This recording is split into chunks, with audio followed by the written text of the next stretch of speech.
Thanks, Goose. Gotham is under siege, and it's up to Batman to even the odds. He's in for a very long night. What can you see? The city engulfed in fear. Betrayed by those you trust the most. Your darkest secrets revealed. As I tear your mind apart. And the whole world will see the fear in your eyes. Then they too will understand. There is no savior. No more hope. No more Batman.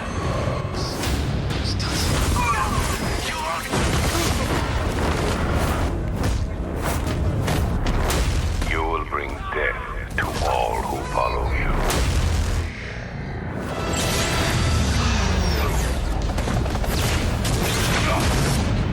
And now your failure is all but complete. Batman Arkham Knight is the fourth recent Batman game and the third one from the series creator Rocksteady Studios. And it is near impossible to review this game without spoilers, but we swear we will do everything in our power to do just that. So I promise, on my heart, on our parents' graves, that this will be a spoiler-free review. Yes, well, we're huge Batman fans, so it is our duty to do so, as it is Batman's duty to punch the face of goons. So yes, no spoilers, but we are going to assume you finished Rocksteady's last game, Arkham City. Yes, and if you haven't, firstly, why not? And secondly, it's your own fault, which is why I'm going to say the ending of that game right now, because the Joker died. He's dead. And you're reminded of that fact pretty quickly.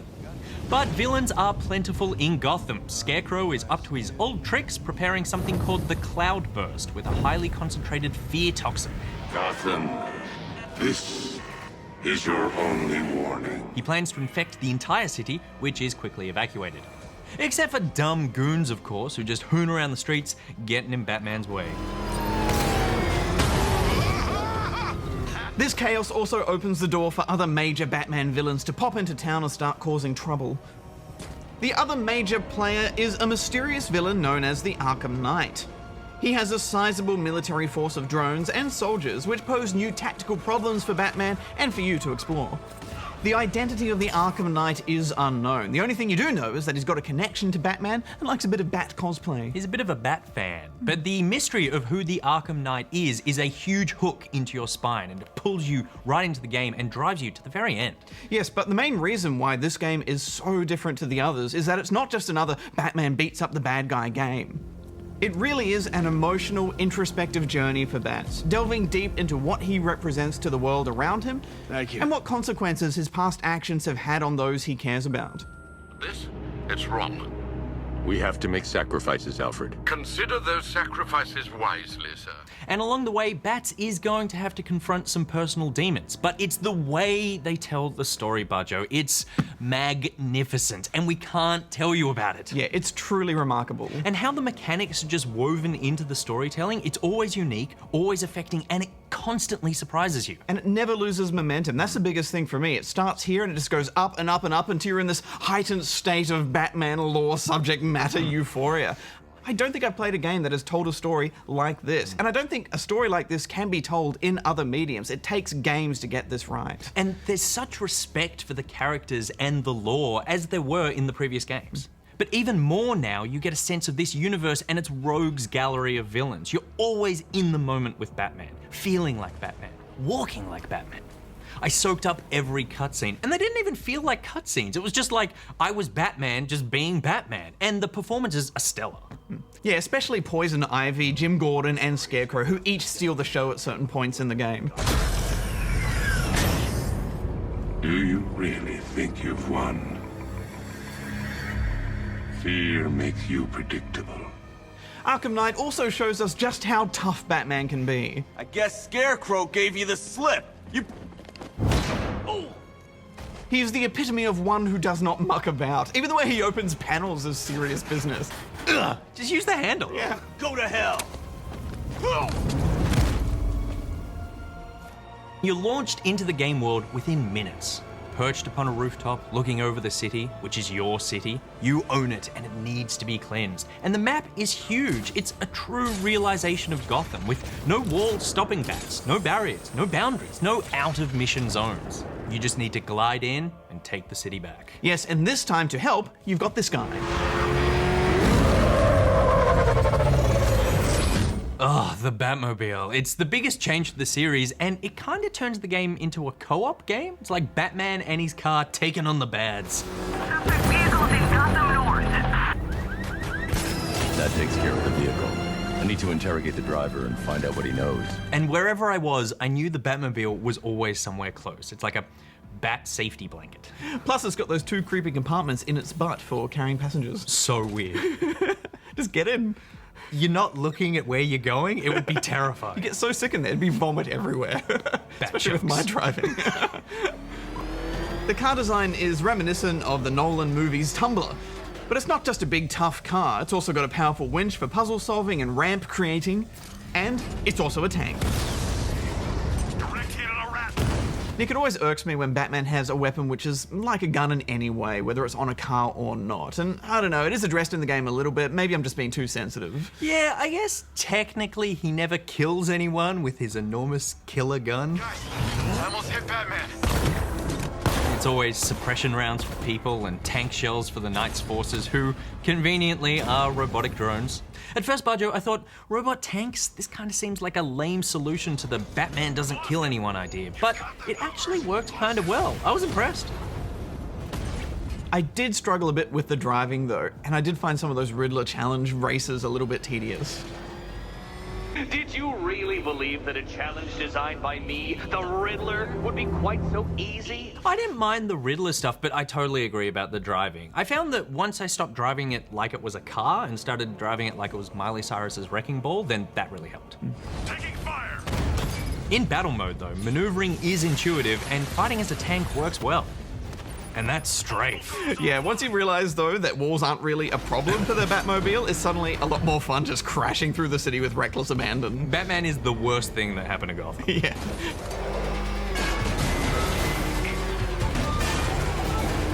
It was like that when I got here. And the Batmobile isn't an I win mechanic either. Can take out goons in one hit, but most fistfights are on rooftops or indoors, so there still is plenty of biffo. But it is really impressive how the Batmobile is woven into the gameplay. Yeah, I was surprised at how much I enjoyed all those tandem moments where I'm using the Batmobile to take out some goons while Batman's trapped somewhere. Really, the Batmobile is just another one of Batman's gadgets. It's his mobile iron fist on wheels. And what about how beautiful the car is, and the suit, and the city design, and then the everything else in this game? Yeah, we reviewed this on PS4 and it does look fantastic. It's so smooth. And it's the first time that I felt like I've been in a living, breathing Gotham City. Buildings aren't just big squares with a texture on top. There's detail and depth to them. Recognizable districts. A real sense of space, especially as you glide about. It's such a joy navigating about this world. Yeah, and even though it's still missing the citizens on the streets like with the other games, it's still a city that feels alive. And when you transition from one location to the next, either inside buildings or just over the fence into a mission area, it's just so seamless. Yeah, that really is the word for this game. It's GTA 5 tier at times. Yeah, and it seems like every hour a new side mission pops up, and they're all different, they're all true to lore and interesting to pursue. Bring me Bruce Wayne. Way too many side missions to mention, but they are just so rewarding. Nick, I never need to 100% a game, but I need to 100% this game. Yeah, I'm there with you. I need to do it. I need all the Riddler trophies. I need all of them. And it's a nice way to break up the punchies.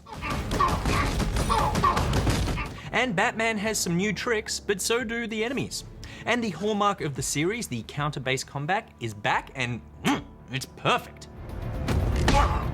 And now there's more of a focus on using environmental objects, which feels awesome during a fight, and you're always looking for them, and grabbing enemies' weapons, which also hit really hard, but they take precious time to pick up, leaving you open to attacks.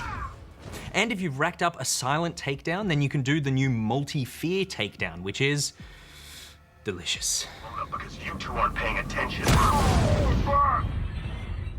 The fear takedown's really the cherry on top of this combat. It's just so good. And it's very Batman too, the way he can scare people long enough to take out a few enemies. Yeah, totally. And also everything, all the gadgets from the other games are unlocked right at the beginning. So it's more a matter of just upgrading your skills and getting these new takedowns.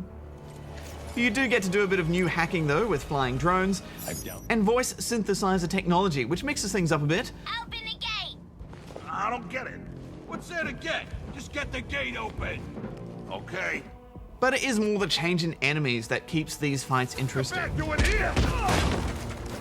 Oh, you're always getting charged. Oh, the charges are so stressful. They got me every time. But I do love how the combat forces you to kind of go, okay, I need to isolate this guy so I can now reprioritize who's getting my fists. Yeah, especially when you've got those goons that revive fallen enemies. So annoying. I both love them and hate them at the same time. I mainly hate them. And the big tough guys are even bigger and tougher. You also have fights where Catwoman, Nightwing, and Robin can step in to help. During these sequences, it's mostly just about switching characters for fun and using dual takedowns to mix things up. But they also provide fuel for the developing plot lines between the characters. Robin's sections are particularly good, and I love that there's so much detective work to do now. It's so good. Some of my favorite sections were where you're just scrubbing through surveillance footage and zooming in and analyzing what you see with science. And while there are a bunch of minigames throughout the game, it's got that perfect balance of difficulty with controls while cutting the fat and not being too repetitive.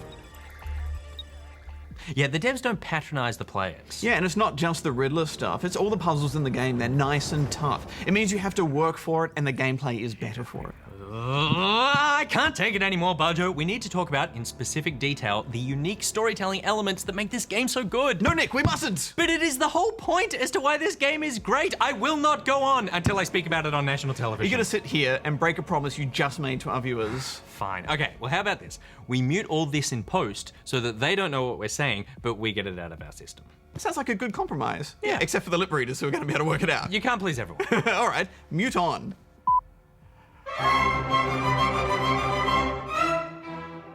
Quella parrucca. Presso la barba. Quella sanguigna. Presso il vento, tutti mi chiedono, tutti mi vogliono, tutti mi vogliono, ma la And then it just gets better and better. Do you feel any better? No. No, me neither. There is just so much to talk about with this game, and we do not have time. But what a game. This game, Bajo. The things you do as Batman and the things you're forced to do is just so creative and thought-provoking. You don't have to do this on your own, Bruce. I can help you. And what an ending, the imagery, the conceptualization of it. Nick, when I finished this game, I put the controller down, put my head in my hands, and a small tear rolled down my face. Oh, no. Yeah, because of pure joy. Oh, well, look, I can definitely see some giant Game of the Year arguments between this game and The Witcher, and probably Fallout 4 and whatever else is great. But, Bajo, this is just one of the most evolved games I've ever played. It's come so far from Arkham Asylum, which was already great. It's outstanding work by Rocksteady Studios. You can tell they've put everything they have into this game. Bajo, I know I'm just filling in for Hex, but I gotta give this game 5 out of 5 stars. It absolutely deserves it, Nick. I'm giving it 5 out of 5 stars as well. And of course, that means the Golden Rubber Chicken Award. You die here, and your legend dies with you. You know, we always do something a bit special for Double Fives, and as you're the guest this week, why don't you decide? Nudie lap around the ABC. Nobody wants to see that. Stop suggesting it. Why don't we just dress up as Batman and Robin and do a bit of a run around the ABC? I love it. Let's go!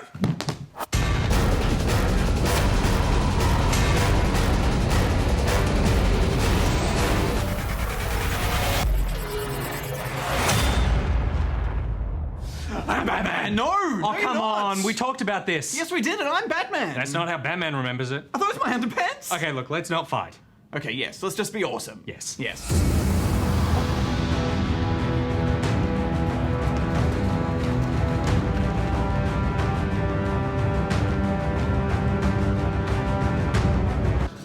I mean, I like to get a soy cap. I'm not allergic to dairy milk, but I just like to be different. Yeah. Sometimes I order things with gluten in them. Yeah? Because I'm allergic to things that don't have gluten. Right. That's interesting.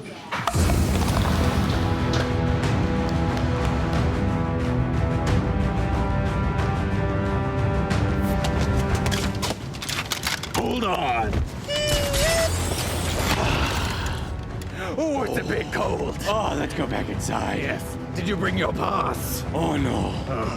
Alfred! Alfred! Bring me my pants! And a soy cap! Alfred!